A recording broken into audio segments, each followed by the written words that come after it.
ចូលឆ្នាំថ្មីខ្មែរប្រុសស្រីឆាប់រូតរាំងរៀបចំផ្ទាំង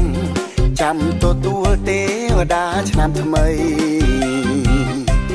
អ្នកស្រុកស្រែអ្នកទីក្រុងកុំបងអងអីចូលឆ្នាំ3ថ្ងៃយើងជួបជុំគ្នា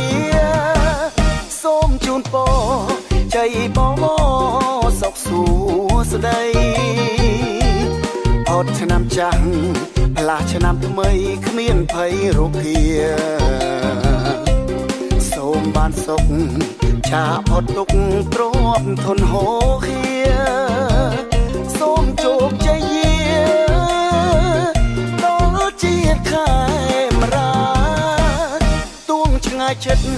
នាយសក្តិ